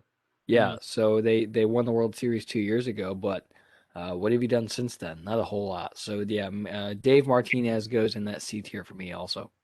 All right, let's go to the NL Central, and we're going to start it off with the team that's winning the Central right now. It's the Chicago Cubs. David Ross. I mean, last year the Cubs were kind of mad. They snuck into the playoffs, so they got beat by the Marlins. This year they started off horribly, one of the worst offenses in the league, but they've really turned it around. They've been really hot over the last month or so. They now sit atop the NL Central. I like David Ross. I think the players love playing for him. I like his kind of new school approach to the game, but with his, old school kind of grizzled veteran catcher vibe. So I'm going to put him in B tier. He might be, at the bottom of B tier with guys like Joe Madden and Don Mattingly. I don't think he's at the top of B tier like Boone or Baker or LaRussa. But David Ross is growing on me, and I think he's trending up. Yeah, I like David Ross a lot. I liked him as a player, and he's been he was a great broadcaster. It's been an interesting few years for David Ross, but I like him a lot. It seems like the players like playing for him, like you said, and he has the Cubs in a really good spot right now to do some damage as we go down the stretch here. Mm-hmm. All right. Our second team in the NL Central that we're going to talk about is the Milwaukee Brewers and Craig Counsell. This is one that I'm not 100% sure you're going to agree with me on, but I'm going to put Craig Counsell as my last manager in A tier. And that is because the Brewers have made the playoffs in 3 of the 4 years that Counsell's been at the helm. The only year that they missed was 2018. No, sorry, 2019. 2018, they made it to the NLCS. They lost to the Dodgers in 7. 2020, they made the playoffs, lost to the Dodgers. And this year, it looks like they're going to make the playoffs again as well. And they obviously have Christian Yelich, but he's been able to win games and make the playoffs with guys like Lorenzo Cain past his prime, Colton Wong, Jesus Aguilar, Travis Shaw, Manny Pena, Avisail Garcia, Ryan Braun. I mean, it's a barely above average to maybe average baseball team, and he has them winning 90, 93 games a year. I like Craig Counsell a lot, and that's hard for me to say because he's a division rival. But I think he's a very solid manager. I think he's underappreciated by a lot of baseball fans. And unlike Aaron Boone, the Brewers do not have the resources that the Yankees have. So I know he's a good manager because he finds ways to win with a team that shouldn't necessarily be as good as they are. Yeah, so I see your reasoning. He's in B tier for me, but I see where you're coming from. The reason he's in B tier for me is he just hasn't really been able to get into a conference series to fight for a World Series berth. So he's in that conference series for me, or he's in that B tier for me because he hasn't really they've been competitive in the playoffs, but they haven't gotten over that hump to getting into a World Series. So I'm with you. I love Craig Counsell a lot, but I have him in B tier. Mike Schilt with the St. Louis Cardinals. I think he's had more good moments than bad moments in his time in St. Louis. He has not been able to get them to the World Series. He has gotten them to the NLCS. But I mean, I think he's the perfect guy to be the Cardinals manager. I think he's a very strong leader. I think he does a very good job staying calm in big moments and intense moments. And that's the kind of guy that the Cardinals like leading their team. So I'm going to have him in B tier, but he's very solidly in B tier for me. The Cardinals are my most hated team in the league, so I don't like giving them credit. But Mike Shilt's a damn good manager. Yeah, I like Mike Schilt in St. Louis. He's one of the guys that I'm kind of in between B and C on. A guy similar to Baldelli. He's had success in St. Louis, certainly, but he hasn't been able to get over that hump, if you will, of being in you know fighting for getting into the conference series or even the Right. World Series. So I like Mike Schilt a lot. He's teetering on the brink of B and C for me. Derek Shelton with the Pirates now. He's only in his second year with Pittsburgh. I normally wouldn't throw a manager in his second year in this tier, but the Pirates have just been really, really bad. Maybe the worst team in the league. Uh, I get it that you were thrown into a tough situation after the departure of Clint Hurdle. I get it that the Pirates have maybe the worst ownership group in baseball. I get it that your roster has maybe two good players in Cabrian Hayes and Brian Reynolds, but they've been just way too bad for me to put him in anywhere else but D tier. Yeah, I'm with you. He's near the bottom of this list for me because like you said, he got kind of been thrown into a horrible situation after Clint Hurdle retired. So, I mean, he's worked with what he had, and I know that the Pirates have won a little bit here and there, but they're just bad, and there's no other way to say it. He's in D tier for me also. Yeah, David Bell with the Reds is the last manager from the NL Central. I joked today on Twitter, but I was kind of serious. The Reds had a 7-0 lead in the sixth inning and gave up 7 runs and let the Cardinals tie it up. If they had lost that game, luckily for us, Jesse Winker hit his third home run of the game and they won. But if they had lost this game, I was going to put David Bell in D tier, and I'm not kidding about that. But I will put David Bell in C tier. I think the players like him a lot. They love playing for David Bell because they know he'd stick up for them no matter what, and he has stuck up for them no matter what. He has some really good ejections in his career with the Reds, but and I've met David Bell a couple times. He's a really good dude, really easy guy to root for. He loves the game of baseball. He loves being a part of the Reds organization. But for me, he's only made the playoffs once, where they were shut out by the Braves in 2 games. He makes a lot of questionable decisions with his bullpen. He has a very quick hook on his starters, which I don't like. And he makes so many changes to the lineup to give guys days off, to try different things. I don't like it because I think that a lot of these guys in Major League Baseball are fans of getting into a routine and repetition, and it kind of messes up their flow and their timing and stuff like that. So David Bell for me, a little bit too much of a micromanager at times, but I know that the players would get a war for him, so he's still league average for me. Yeah, he's average for me also. I have him in C tier as well. I like David Bell a lot because he's a guy who's very passionate. I mean, hell, he got ejected from a game in Pittsburgh, and then there was a big brawl. He came out of the clubhouse to fight the Pittsburgh Pirates, which I think is hilarious. So I mean, I like David Bell a lot. He's certainly a baseball guy. And he's passionate about baseball. He's very knowledgeable. So but I'm with you. Questionable decisions as far as managing your pitching staff or lineups. So C tier for me also for David Bell. Let's get to the NL West, the final division we have to talk about. We'll start with your guy, Dave Roberts. I think we're both on the same kind of wavelength here. He's a guy that's had a lot of success because of the teams that he's had, with guys like Cody Bellinger, Mookie Betts, Jock Peterson, Corey Seager, Justin Turner, Max Muncy, Will Smith, Austin Barnes, Clayton Kershaw. The beat goes on, with talented Dodgers over the last 5, 6, 7 years.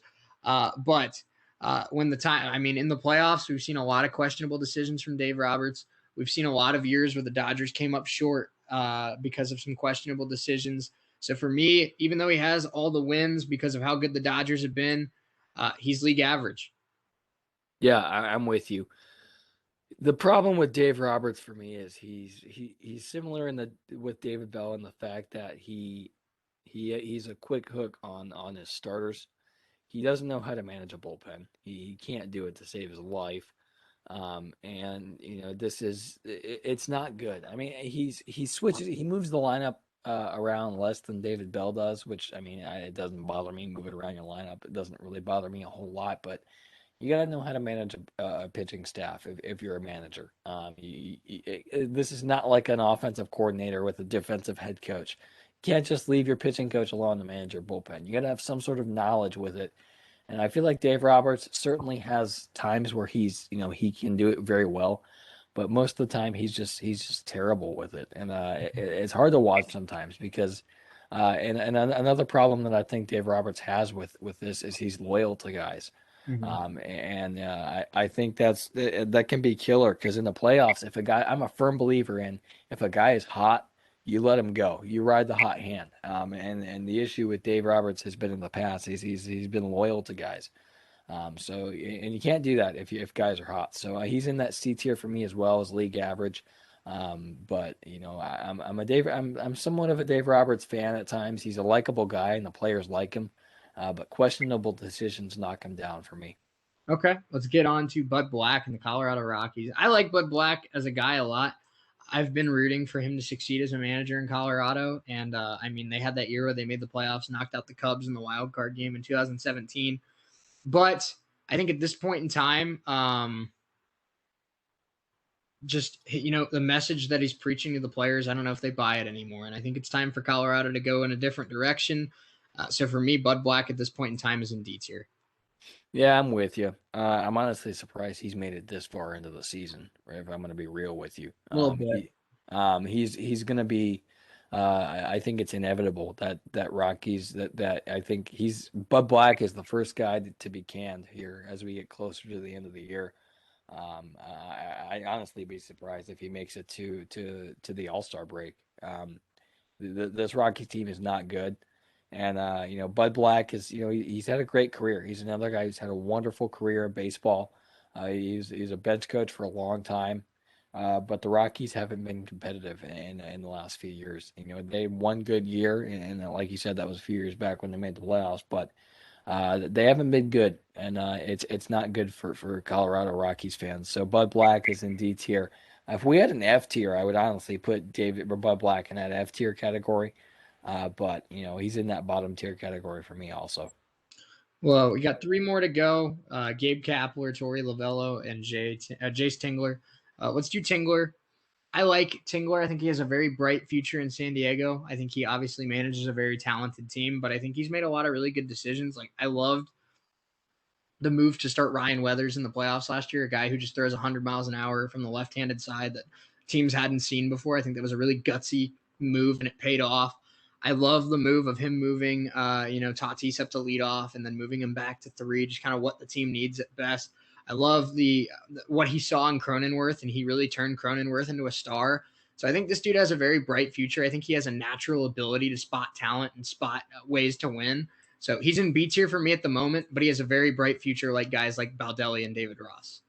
Yeah, I'm with you with Jace Tingler. As much as the Padres annoy me with how good they are, I love Jace Tingler. He's done a heck of a job in San Diego with the team that he's had. He's one of the few guys in baseball who knows how to manage a pitching staff, and he's done it very well in San Diego. So I'm a big fan of Jace Tingler. He's in B tier for me also. Torey Lovello. Diamondbacks are terrible, fighting with the Rockies for worst record in the NL West. But Torey Lovello's had a little bit more success in the past than Bud Black has had in Colorado. So I'm going to give him the benefit of the doubt and make him my last manager on C tier. I don't think the Diamondbacks are good, obviously. They're not. And I don't know if Torey Lovello is going to be the Diamondbacks manager past this year. But I still would rather have him be my manager than Bud Black at this point in time because he has a little bit more success to his name. Yeah, I like Torey Lovello a lot. He's had some good years in Arizona, and he's the bench coach in Boston.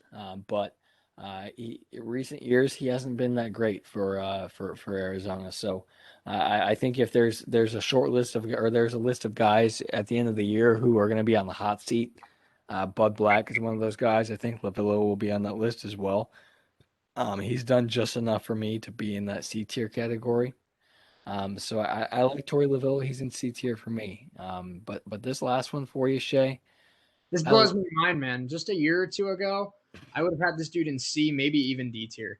Yeah, I love Gabe Kapler a lot.